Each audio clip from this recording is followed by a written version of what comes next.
This episode is sponsored by Wilkes Consulting, a locally owned firm with expertise in government relations and liquor license consulting. No one knows Northeast PA like our experts who were born and raised here. Because we are local, we provide a personal and professional relationship you won't find anywhere else. If you want to keep up with the latest COVID restrictions at your bar or restaurant or get in front of a state representative, then give us a call. We guarantee we will get you a fast and accurate answer. Call or text us today at 570-606-9206. That's 570-606-9206.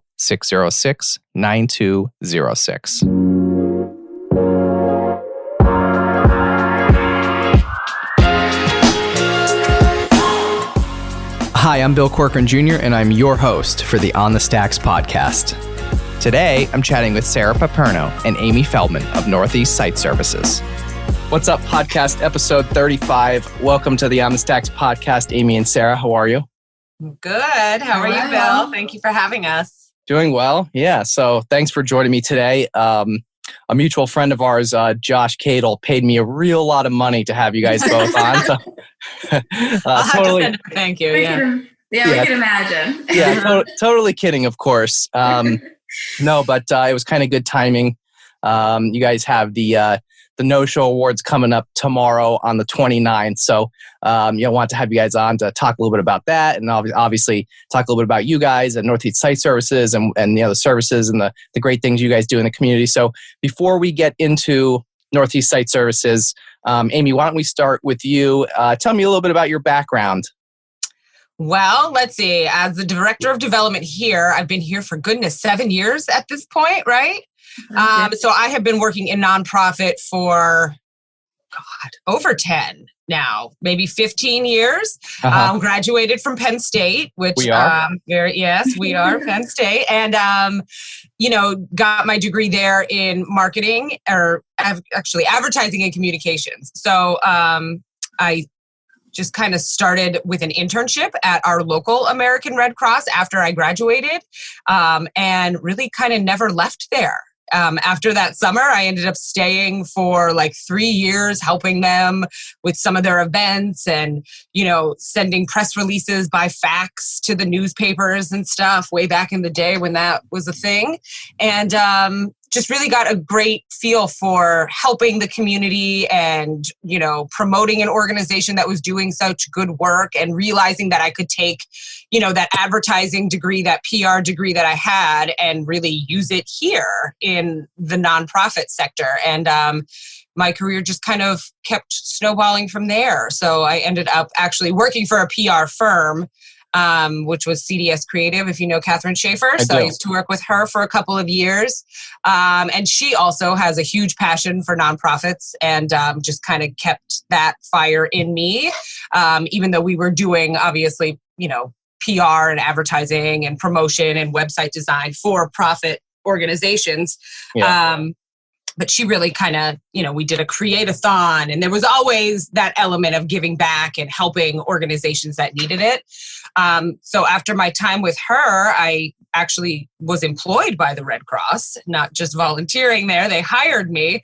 So I worked there for a number of years. Then I hopped on over to United Way, where I met my dear friend Sara. So we worked together for a few years over there. And then when she got the position here at Northeast Site Services, I had just had my son, and I was kind of on maternity leave and not really sure what I was doing or, what I wanted to do. And she said, my development people are retiring. Are you interested in working with me? So you guys became like a package deal, huh? We did, yeah. And I think it's worked out pretty well since 7 years ago. We've been doing okay. Some days. Some days are better than others. Yes, absolutely. Yeah. But yeah, I mean, that's just, being able to, give back to my community and really be able to raise money and promote an organization that I'm passionate about, and I think at each stage of my career, I was passionate about the Red Cross and the United Way, and then of course, Northeast Site Services. So it's just been a really, it's a lot of fun. It's a lot of work, but it's probably the best job that, there is, to be honest. Yeah. And I don't know if you know this, but you and I shared the same exact degree from Penn State.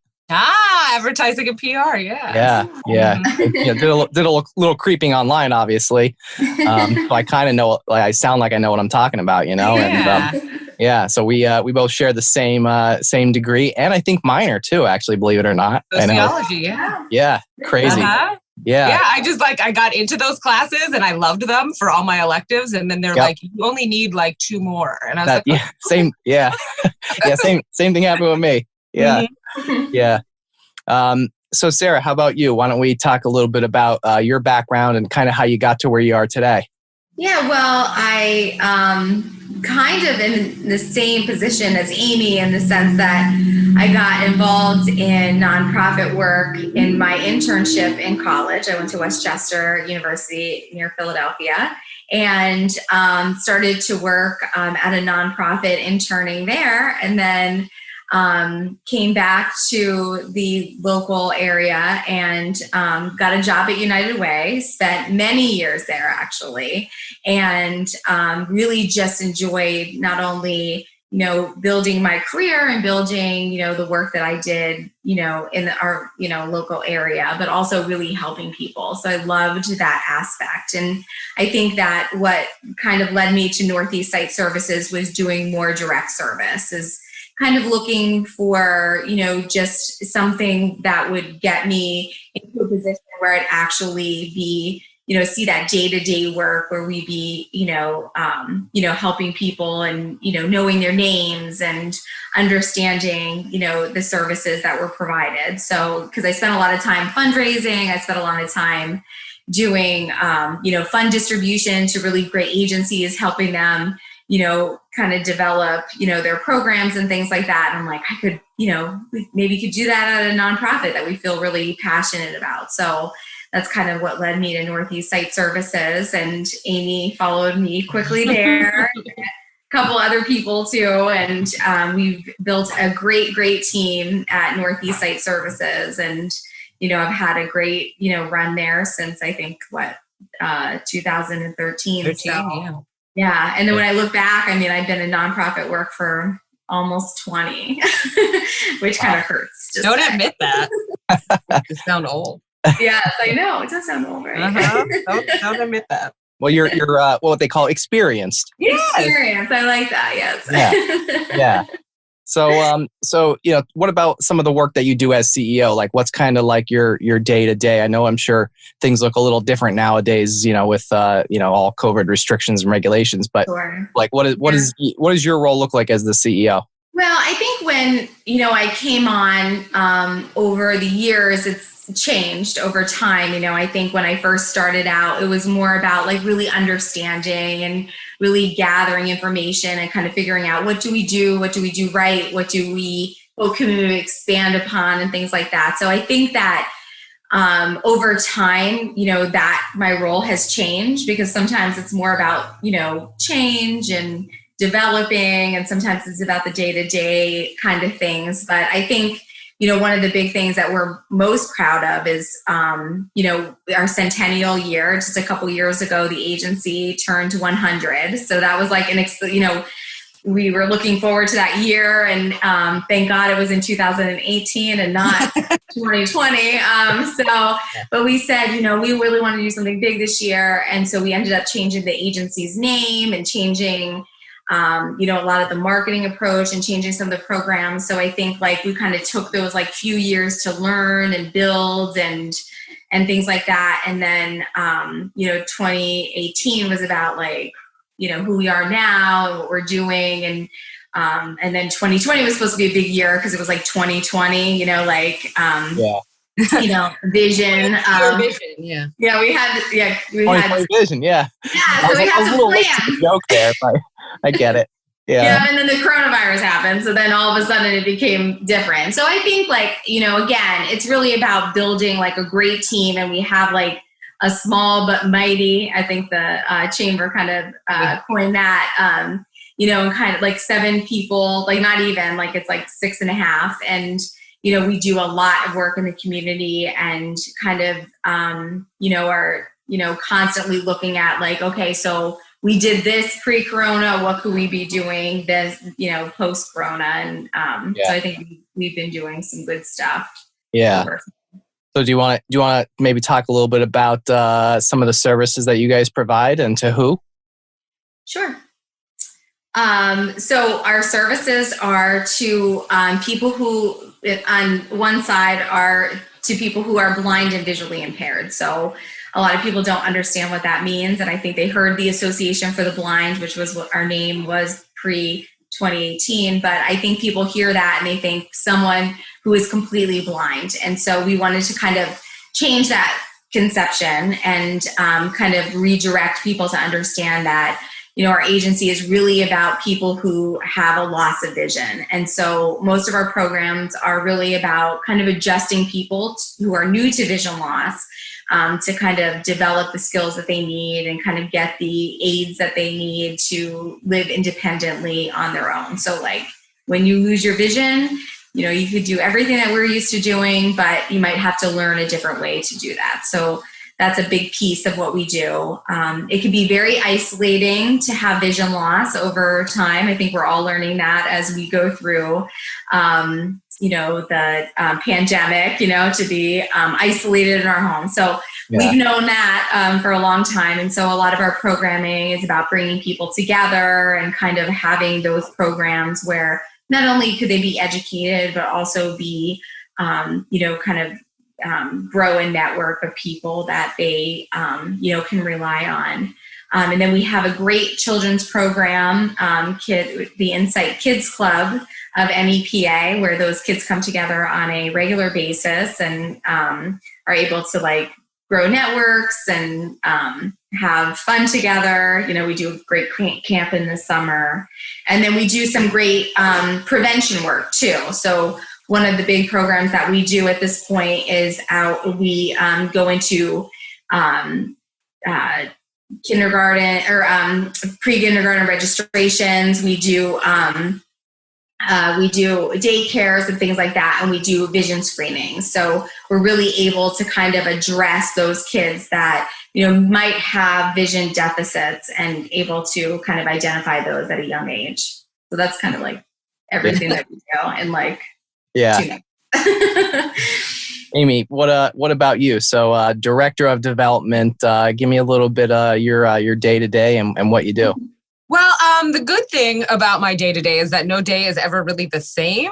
So that's kind of fun. But really just getting the word out there about our agency, about everything that Sara mentioned that we provide. I mean, we've been around for 100 years and most people still don't even know where we're at or what we do or what we have available to them. I think a lot of people think nonprofit and they're automatically like, oh, I have to be low income to come here and, receive services. And that's totally not the case. So I think what my role is and what I really strive for is just kind of getting the word out about what we do. I mean, obviously I have to raise money for the programs and the services that we offer because all of them are offered free of charge to anybody with a qualifying visual impairment. But, just making people understand and really giving them the awareness that we exist and that, if your grandmother's having a hard time watching TV or knitting or reading the newspaper, that she can come here, and maybe she doesn't need our social service person to come and read her mail, but she might need a magnifier from our Vision Resource Center. And she could just make an appointment and come in and, we have staff available that can kind of show them how all sorts of different ones, like how to use them and which ones would work better for them. So it's really just kind of, creating that presence, in the local media, newspapers. We do an op-ed in the Times Leader. We have a great relationship with them. They're always so fabulous to us. In terms of spreading the word about our organization, pushing everything out on social media is definitely a daily chore for me, both Instagram and Facebook, of course, and just, of course, staying in touch with our donors, too, because the community support, we wouldn't be here without them. So, everybody's donation, whether it's $5,000 or it's $5 that comes through the door, goes to help our clients, our programs, our services. So, staying in touch with them, letting them know what we're doing. That's really what I love to do and what I do pretty much every day. Yeah. So as far as your funding, so you said obviously you do fundraising. Like, how else do you guys get funding? I mean, do you get governmental funding? Is there anything else? I think most of our funding, at least like close to half of our funding is local people donating to us. So that's a big piece. Amy is obviously really important to us, and so are the donations that people provide to us. So though that amount comes locally, we also do receive some grants. We're always looking for different foundations to provide funding to us. And we have a healthy endowment, which, just really allows us to continue with things even when things sort of go south, which, we're finding right now is always a struggle. But I think the big thing is that we are local and we rely on local support. So I think that's, you don't find that all the time, that, everything you provide in terms of a donation really stays right here in our local community to your local neighbors. So I think that's something we try to, kind of get out there to the community.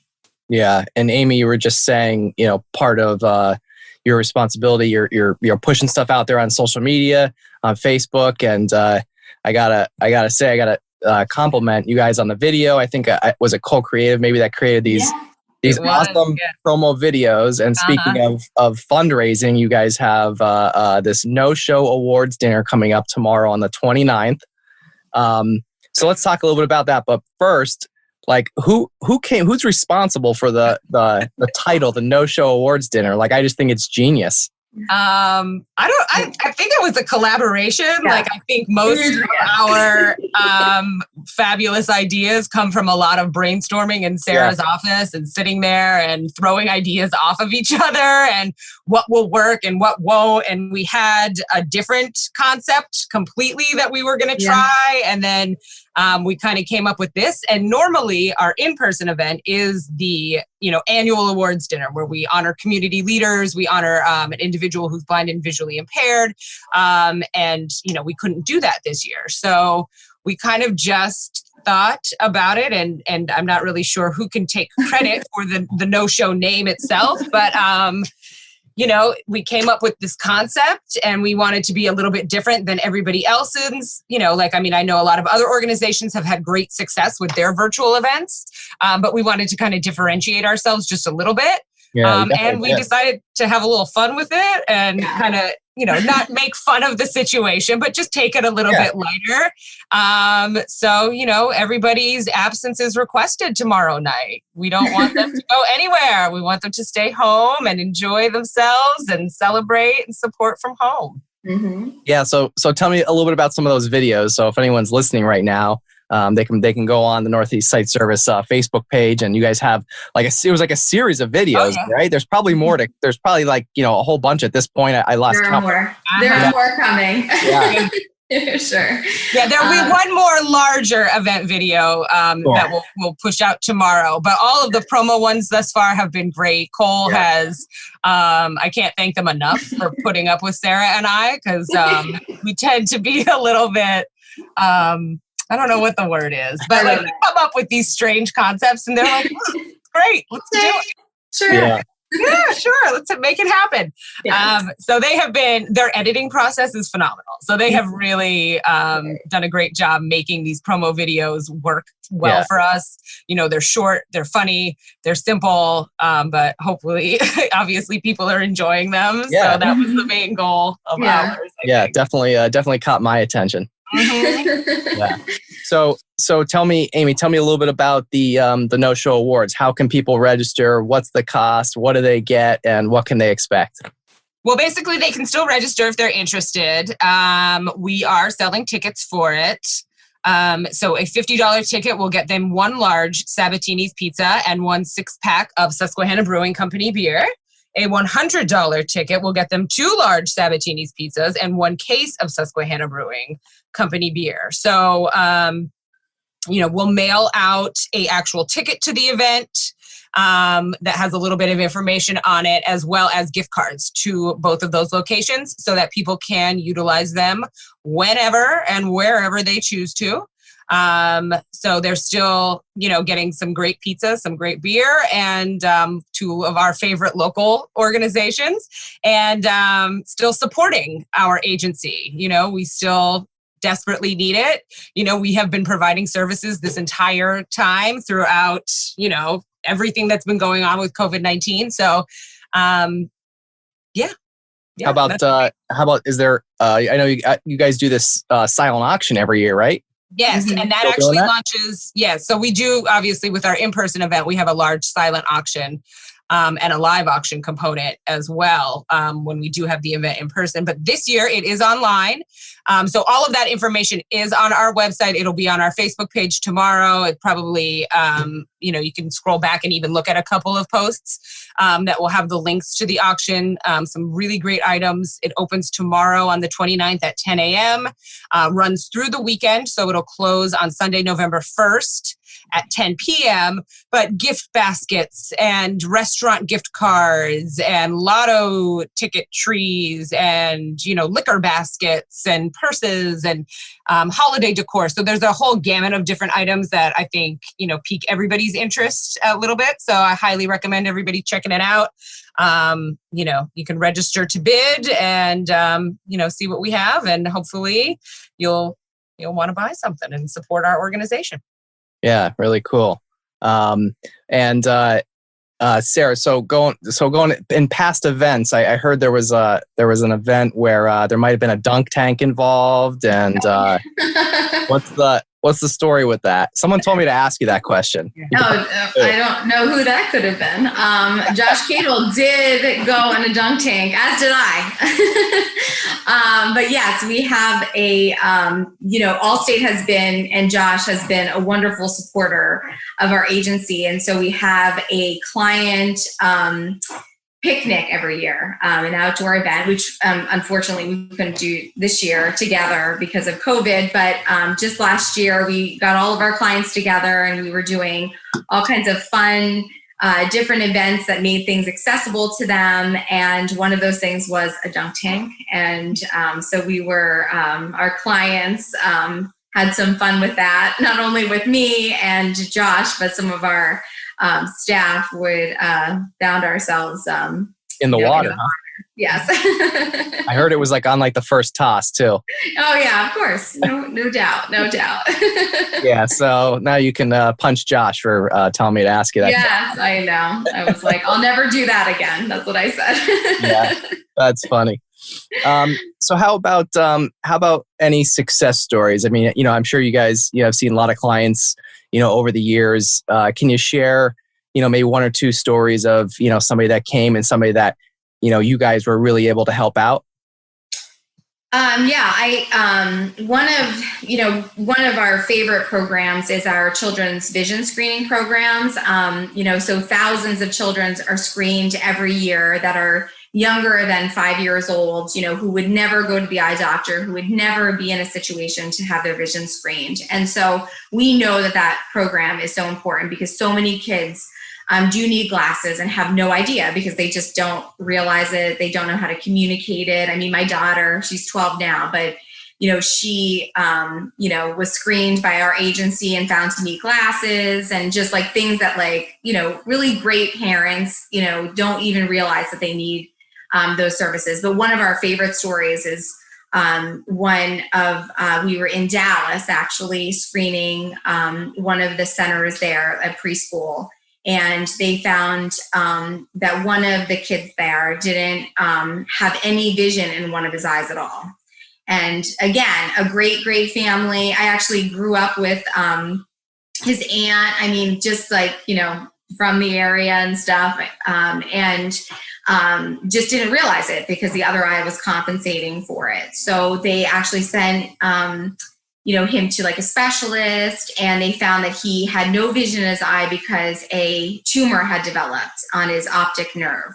And so they really credited our agency with finding that on an early basis in order to kind of treat that and ensure that, he had whatever, vision he had like on a long-term basis. So just a great example of why, our services are so important to the community. Yeah, that's a really good story. Mm-hmm. Yeah. So, Amy, what, besides Penn State football, what else do you do? What else do I do? Yeah, what are some of your other interests? I'm counting down. I've been enjoying the game since they finally started, so that's been exciting. I know. Yeah.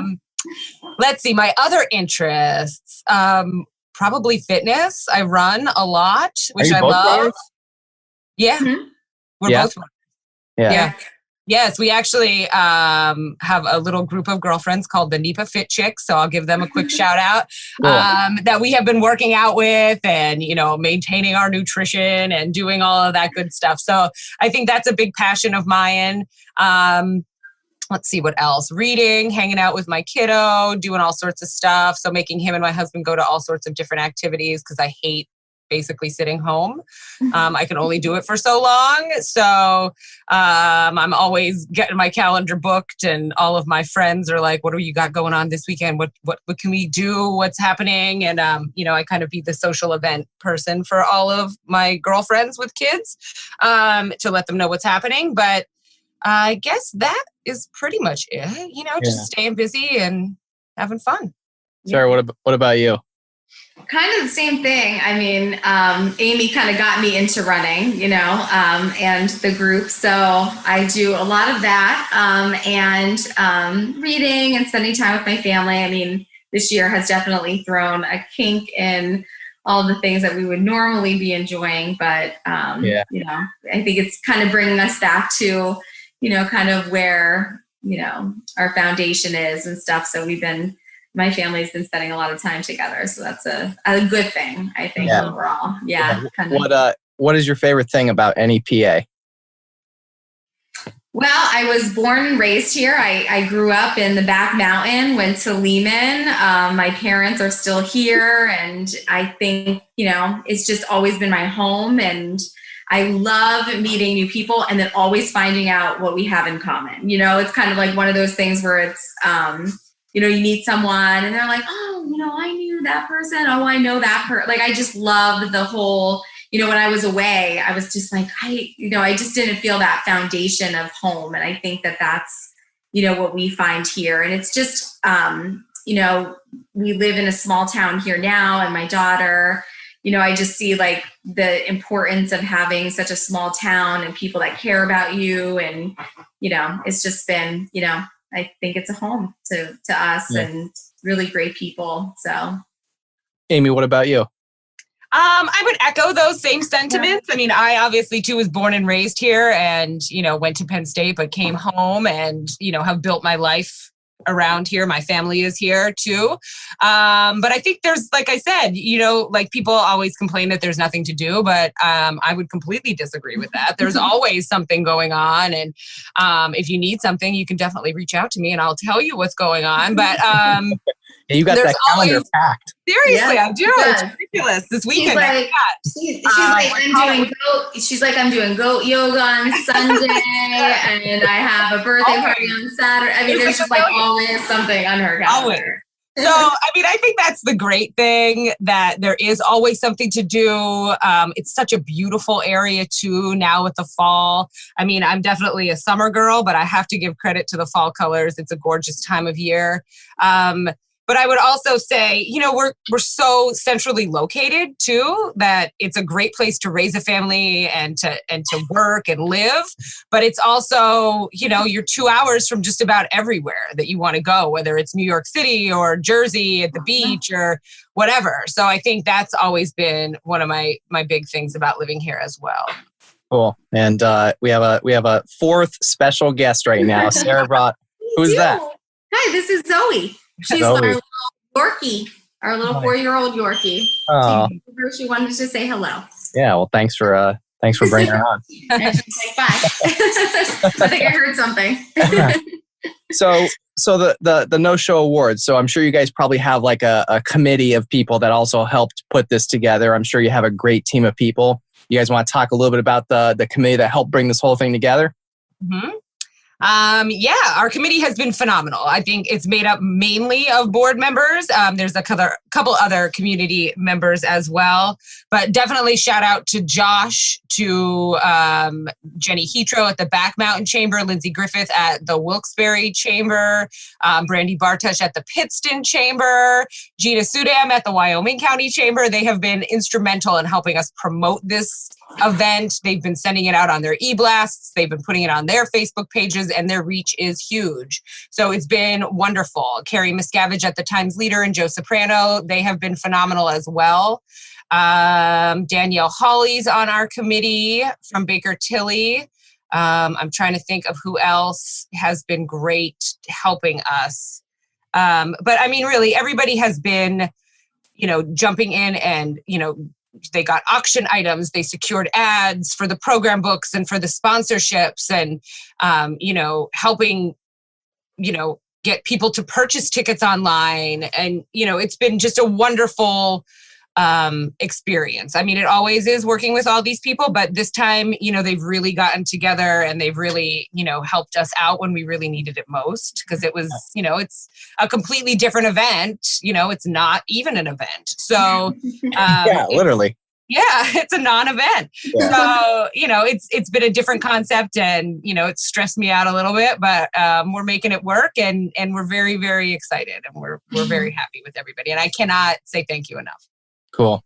Well, yeah, it's great. And if there's anyone that we missed, I know it's probably hard to name everyone. I'm sure there's probably more people that helped, but if there's anyone that maybe missed and we want to give them a shout out, just text me afterwards and I'll include it in my little notes on my website.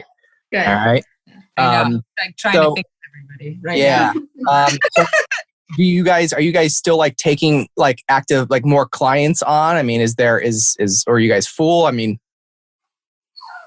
our client base. Yeah. I mean, we are always open to people who are new to vision loss. And I think that's probably one of our biggest things, is trying to communicate that to the community, is to say, this is what we provide and this is what you can come to us for. And so, yeah, people should just call and say, this is what I'm having trouble with, and we'll like figure it out for them. So it's really very easy to get connected to us and to kind of get the services that you need. So, I mean, even if you're not eligible visually, which is really the only thing that makes you eligible for our services, you can also we'll have other ways that we can serve people. So that's the great thing about and there's like no restrictions, like no age range. There's nope.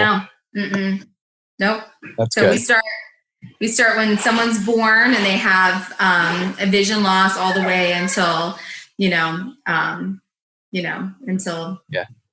100. If not older, yeah. It sounds and we like have those people. Clients that are up there.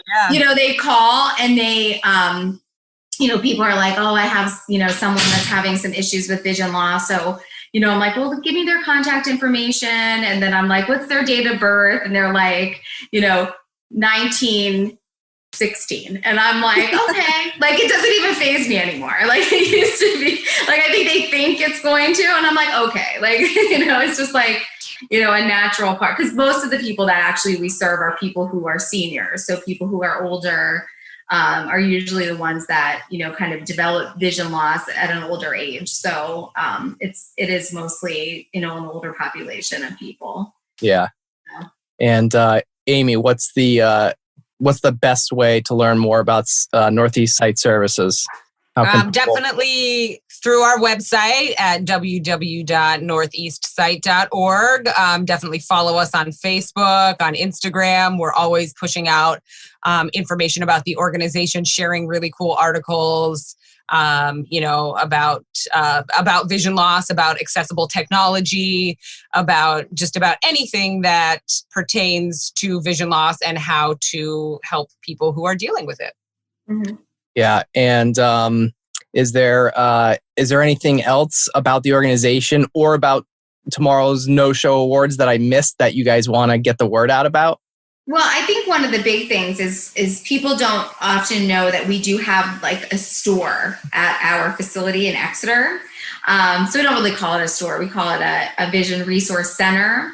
But it does have all kinds of different technology, like Amy mentioned, different magnifiers, different low vision aids. So, if someone's having trouble, to come there and to meet with our staff to identify those type of things that might help someone is a really neat thing that we brought to the community. So it is something that is unlike anything that is in Northeastern Pennsylvania and is right in Exeter. So someone can come and not be a client. You don't even have to be a client. You could just come in, meet with our staff, or not even meet with our staff, and look around and kind of identify what those things are that can kind of help you. And, even Amy and I, often find, we're always bringing new things into the resource. Staff is bringing into new things into our resource center. And I think it's kind of a testament to, technology and what it's able to bring to people. With vision loss, we often say our students in our Insight Kids Club and those who are in high school are kind of at the advantage, because technology has come such a long way, and people who are, 85 years old, it's hard for them to kind of identify what those things are, even though our staff really tries to help them. But, I think kids and the things that we have in the resource center, really do help people a lot. So, we really kind of push people to come in and kind of see what there is that's available. Cool. And then I think too, just to piggyback on that quick, like vision loss is so individualized. Like we both might be, 20/70, but like my sight is completely different than somebody else's.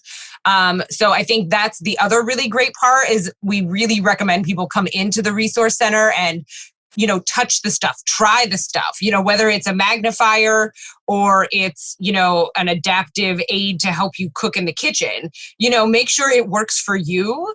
Mm-hmm. And then even if you don't buy it from us, that's fine. You can go get it on Amazon or wherever you want. But I mean, I think that's the thing, is that a lot of people end up just buying these things on Amazon and from other resources, and it doesn't work for them. Yeah. So we really recommend that people come in and they touch the stuff, they try the stuff, they see how it works for them, and find what's really going to help them. Honestly, right. There's so many great things in there, whether it's a magnifier or it's, talking measuring cups or talking watches or, just a stronger pair of readers, something like that. It's just really simple, but it can make such a huge difference to someone that's struggling.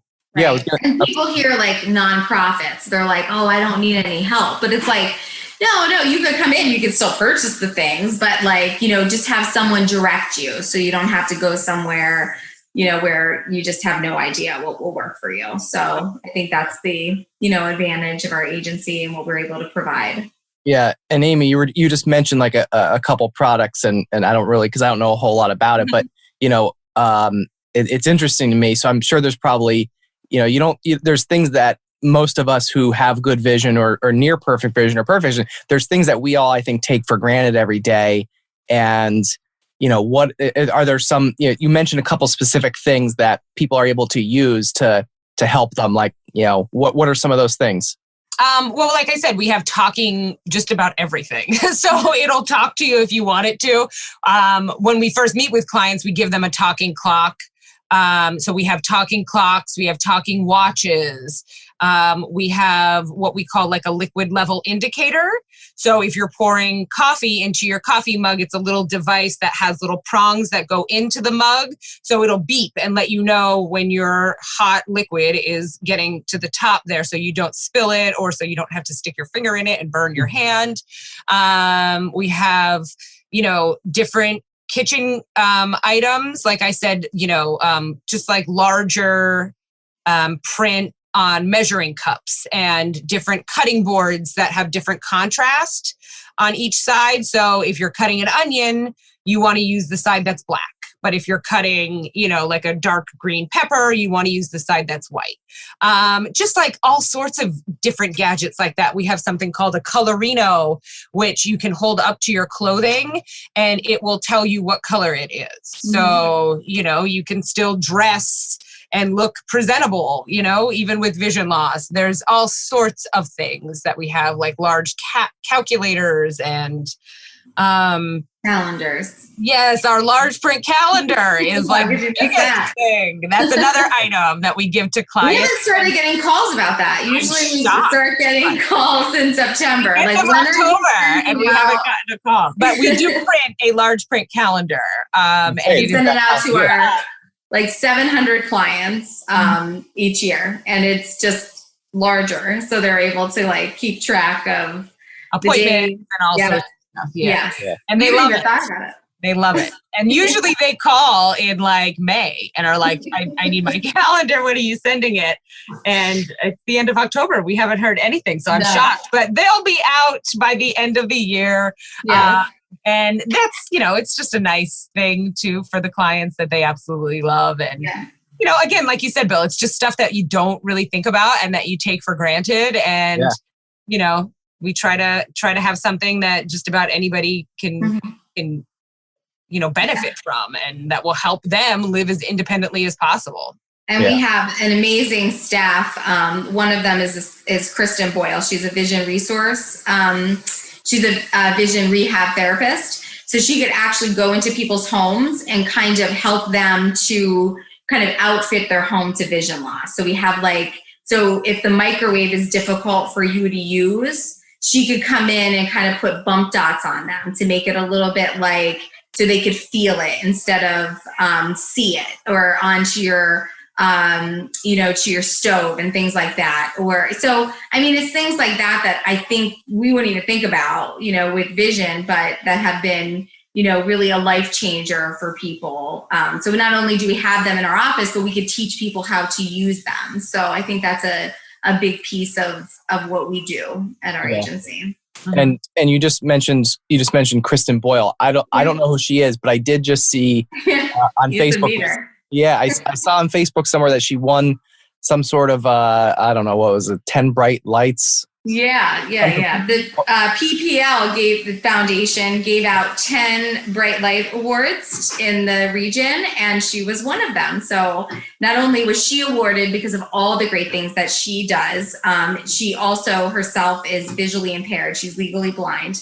And she works for us full time and helps and has been developing programs with us for years to kind of help people who are visually impaired. So she not only won the award, but with that came a $10,000 donation to our agency. So, we are so ecstatic and excited that she was acknowledged for all the good work that she does, because she's a pretty amazing 25-year-old. She's has done more than most of us.